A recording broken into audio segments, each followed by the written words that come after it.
Welcome to Workforce Central, the official podcast of the National Association of Workforce Boards. Stay tuned as we explore the latest resources, thoughts, and trends in workforce development. And now, here's your host, Ron Painter.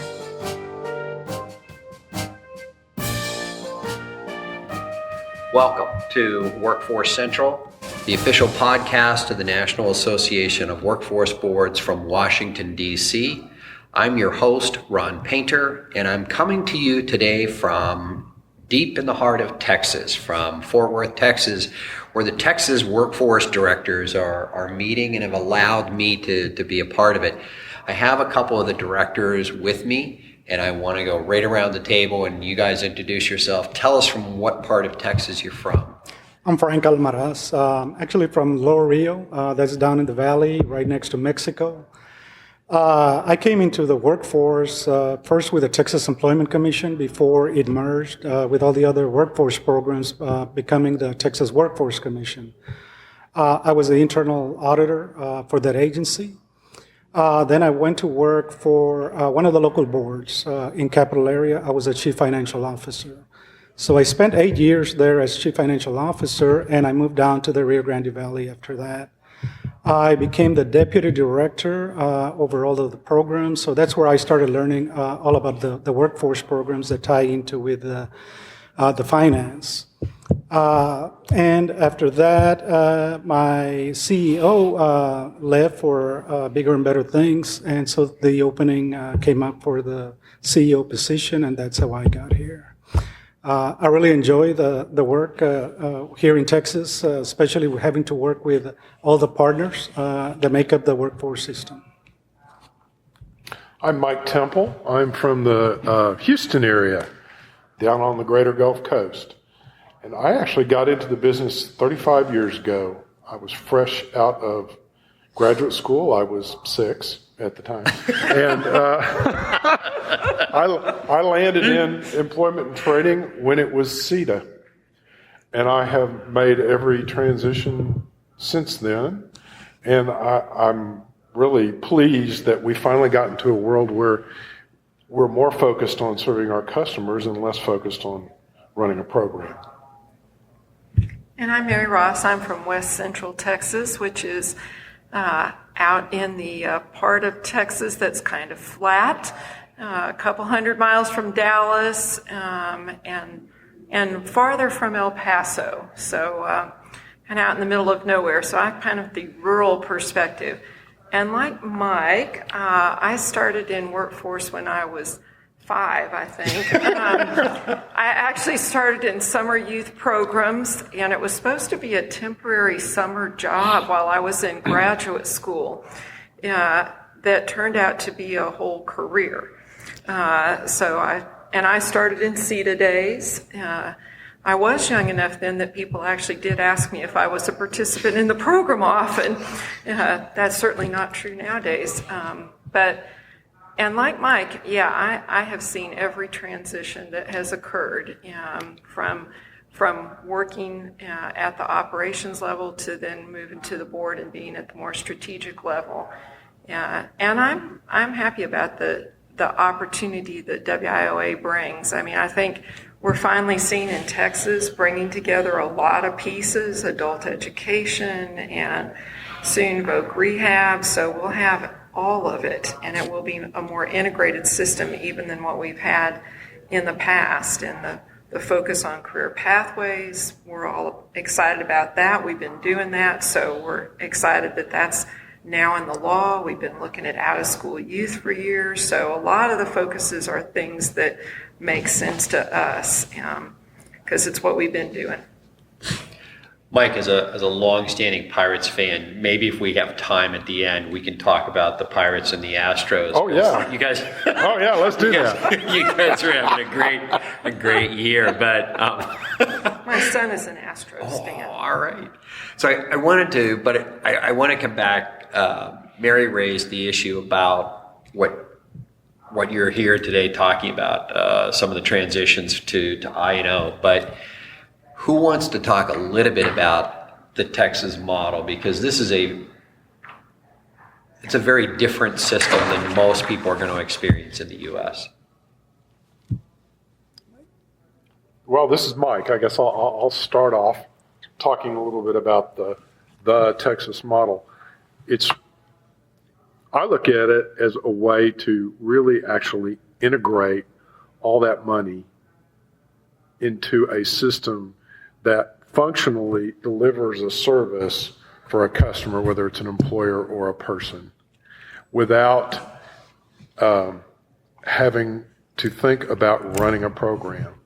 So for years in Texas, the workforce boards have received a share of the Wagner-Pizer dollars, and we are responsible for managing the Wagner-Pizer staff in our offices. We absorbed the Child Care and Development Block Grant money that helps provide financial assistance to working parents for child care expenses. We absorbed that responsibility and those dollars and integrated it into what we do already. We took staff that were off in the Welfare Services Agency in 1998 who dealt with people who were receiving temporary assistance for needy families and food stamps, and we integrated that into the system. So we don't have workforce investment staff and employment service staff and TANF staff and SNAP staff. We have people in our offices who help you no matter who you are get a job, keep a job, or get a better job. That's a pretty good explanation. The E09 isn't maybe such a giant step for Texas as I think it's going to be in some other places. You all had state legislation, right, that created the Texas Workforce Commission. Yeah, this is Frank. Yes, we had a House Bill 1863 back in, I believe, 1995. 95, Frank? Wow. That combined a lot of the other state workforce programs into one agency, the Texas Workforce Commission. So right now, when we're looking at WIOA, a lot of what we're doing right now is very consistent with WIOA. I do like some of the things, like there's operationally there's more efficiencies now. We can transfer between adult and dislocated 100%. With WIA, it may take 30 to 45 days before any of those would be approved. In the Rio Grande Valley, 40% of our working population does not have a high school diploma or GED. So we do focus a lot of our funding, our youth funding, with the out-of-school youth. It's at least 90% of our funding is directed towards that population. Wow. So I really appreciate the 75% minimum requirement. As far as the other concepts that WIA brings is they want boards to be the convener of the system. And I really like that because we work together with so many different parts of the workforce system, with economic development, with K-12, and our community college, which is a very, very close partner of us. And we use them to really help us with the pathways, with the career pathways. Mary, the Texas, the coordination that you do, is that an upside for rural areas of a state? And how do you see that? Very much so. We have a lot of partnerships with economic development, community colleges, and ISDs. I always say one of the nice things about being in a rural area is you can get everybody around the table. It's real easy because there's not that many of them.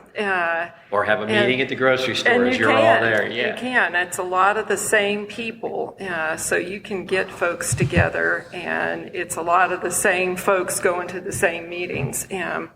We've got some really good partnerships that are ISD and economic development and community college, because in a rural area, one of the big concerns for us and for economic development folks is youth leaving. and there's not job opportunities to keep them there. How do you retain those youth? Because our rural communities are not growing necessarily. So they see it as an economic development issue and a workforce development issue to say, we have got to get our youth aware of the jobs that are available in our community, which a community for us may be a 40 or 50 mile commuting radius because people drive that far. But how do we prepare youth for those jobs? How do we work with that community college so that they align with the ISD, a lot of dual credit that's going to be transferable to the community college? We've got some early college, high school models, those kind of things. And our economic development folks will actually put money to fund that. And so it's not, everybody puts a little bit of money in the pot. Everybody has a stake in it. And the outcome is really intended to say, now we're getting those youth all the way through. They're going to stay in our community.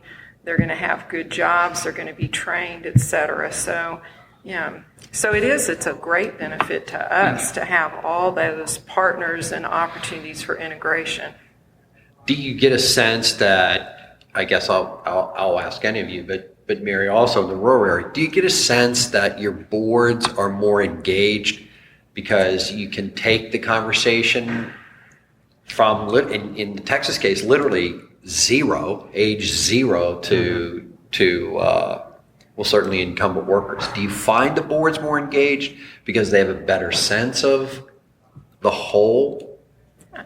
I think they probably are. Our board just met like yesterday, and we talked about everything from child care and career pathways to actually starting up a new program to do training for current workers.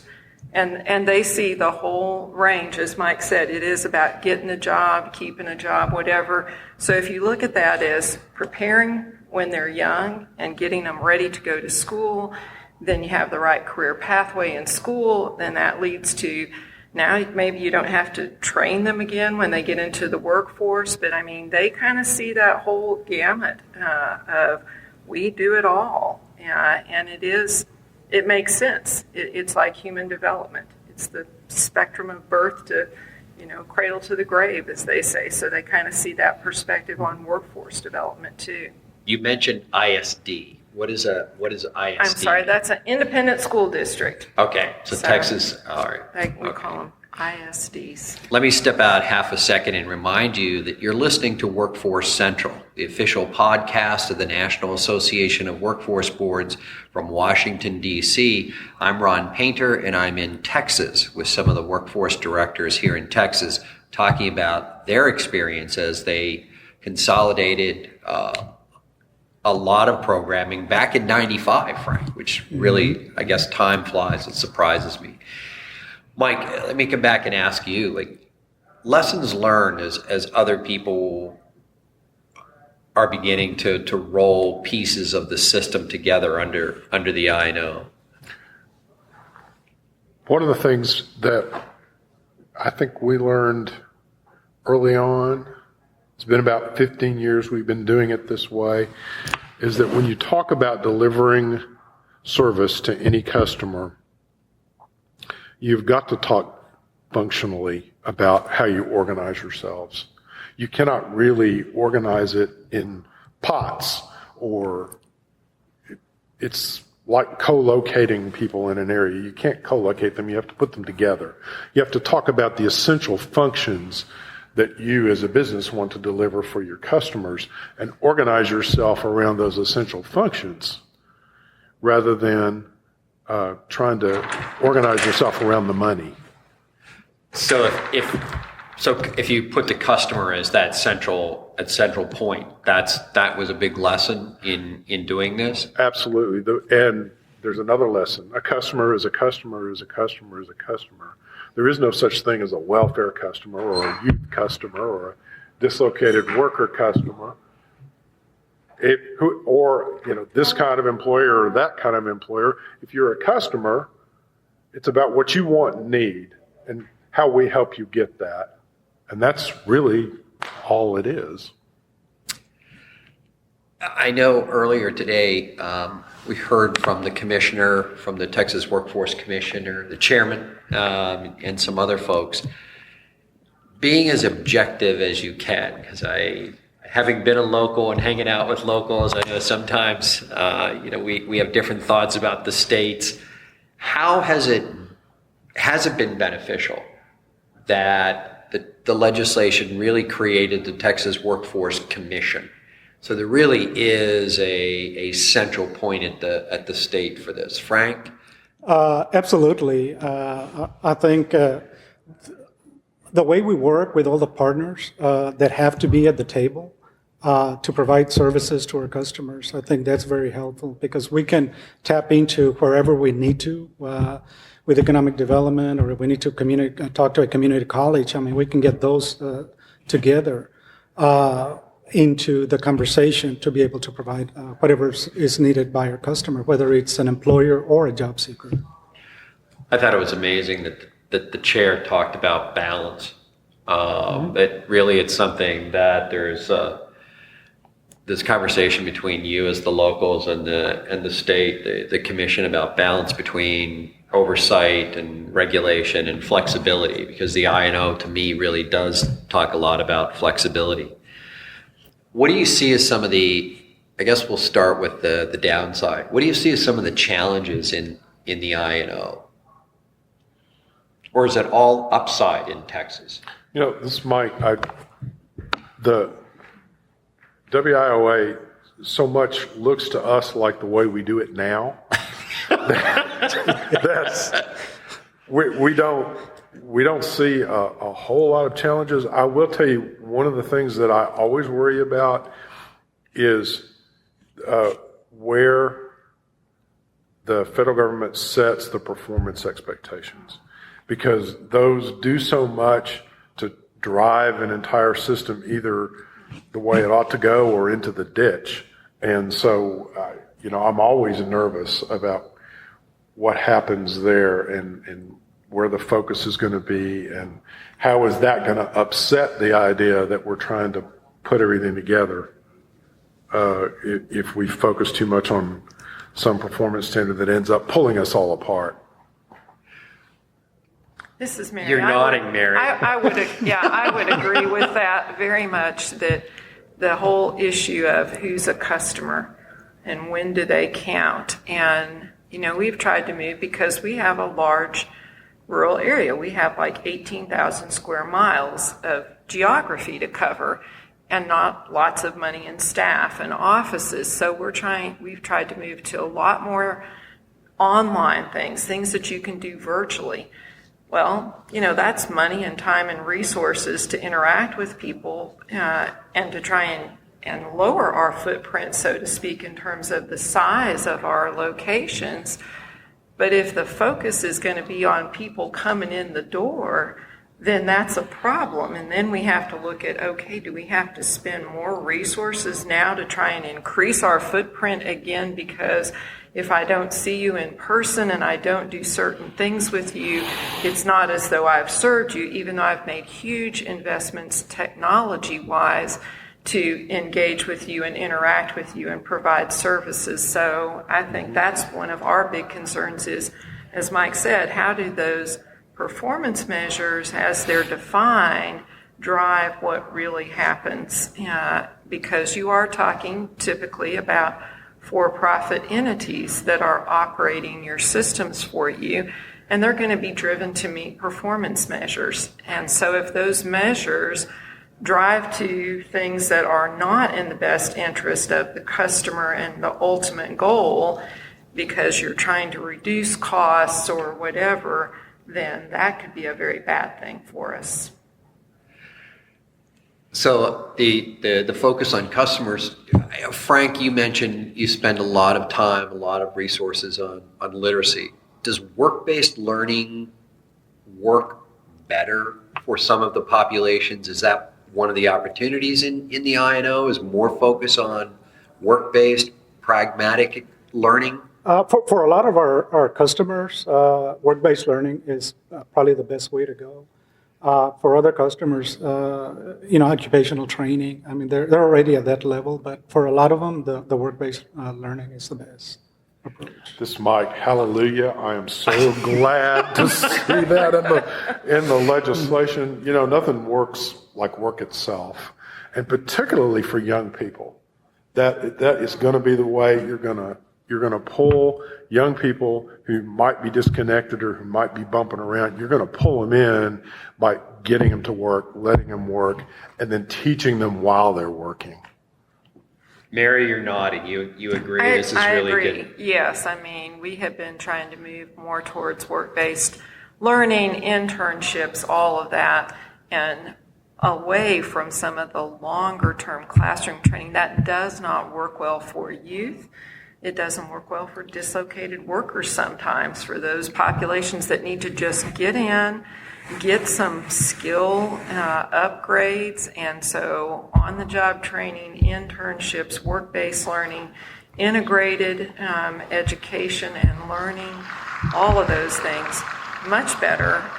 And I came into a system, where it was all about classroom training. And that was good, and that worked in that time period. But our unemployment rate in Texas is low, and we have employers that need folks, and they need to get trained. And employers in our region, at least, are much more focused now on bringing people in. We're working with one of our school districts right now on an internship program with juniors and seniors in high school, and a dual credit approach in like 5 different disciplines to try and get those young people out and working when they're juniors and seniors in high school, so that when they graduate, they'll go into some of the trades.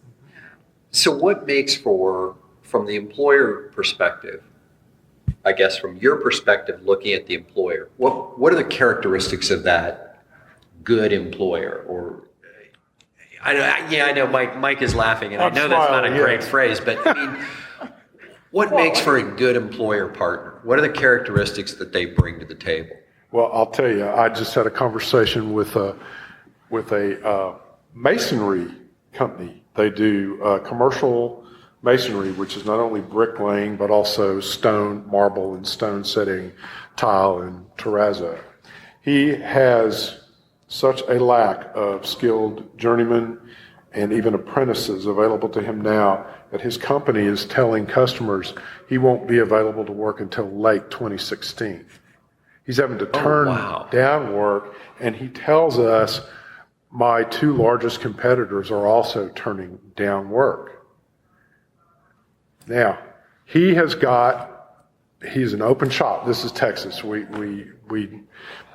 do have good, strong labor unions in Texas, but they're not a large part of the market. And this employer and his competitors are open shop. He has an in-house training program because he could not find people coming out of the community colleges, the high schools, or technical schools that had the skill sets that he needed. So he has an internal training program. He actually is not a registered apprenticeship program, but he has a stepped apprenticeship model that he does in 3 years, and that he will take someone from an entry-level apprentice all the way through to a journey. He uses the NCCER certifications as the benchmarking. And then he has a career pathway that moves up into supervision and eventually master level if they want to. So he's thought about this. He's got a plan. He thought about it, he designed it, and he's used it. And all of those things are an employer who has a real skill need. He's looked around for help. He knows what he needs to move forward. And he's, all we have to do, what we're doing right now is finding him some people. I was just going to say, so part of the formula is find an employer that has pain in there, and they make a good partner. There you go. Okay. You want ones that pay. I'm going to ask you closing thoughts, but I want to do it in this order because I have a special question for you, Mike. Frank, closing thoughts as you look at the E09 and the next iteration of Workforce? Well, I only have positive comments about moving forward. I like the direction that the legislation takes us. That's exactly where we're going. We're incorporating other adult ed and voc rehab into the Texas Workforce Commission. So we're continue to move forward. There'll be some challenges that we expect, but we know that we'll survive them, and all for the best for our customers. Mary? I would just ditto what Frank says. I think it is. I think it's a good thing. It's where we have been, and it's going to push us a little more in certain directions, but I think they're all good. I mean, the career pathways focus, I think, is great. I like the flexibility on the transferability. I think in general, it's going to be a very positive thing for us. So we're excited about it. Mike, I said I had a special question for you. You guys did a phenomenal job 10 years ago with Katrina. As we think back to that time, what thoughts do you have about 10 years out from Katrina, what you guys did in Houston, kind of what other boards need to be thinking about with regard to flexibility? You had to be enormously flexible when that hit.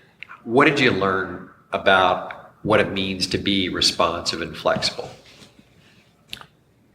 That's a great question. Of course, there's been a lot in the news lately about the 10-year anniversary of Katrina, and I actually have a photograph that was taken on the floor of the Astrodome 2 days after the buses started arriving from New Orleans to remind me of the situation. Being flexible means, first of all, you've got to listen to what people are telling you they want and they need, and then you have to have the ability to mobilize yourself fairly quickly to figure out how to do that and how to put it in place, and where you might have to change it a little bit to fit whatever your constraints are in terms of money or space or time. But the point is to listen to what people are needing and then try to get as much of that as you can and get it in place as quickly as you can. And then you just expand that to almost every part of your business. And it makes you a little more nimble and a little bit more responsive. You do have to think about it, of course, before you do it. It's not all just immediate reaction to a situation. Well, I know there's a whole lot of people who owe what you guys did a big thank you. So I appreciate that. Frank, Mike, Mary, thank you for spending time with me. You've been listening to Workforce Central, the official podcast of the National Association of Workforce Boards from Washington, D.C., today coming to you from Fort Worth, Texas.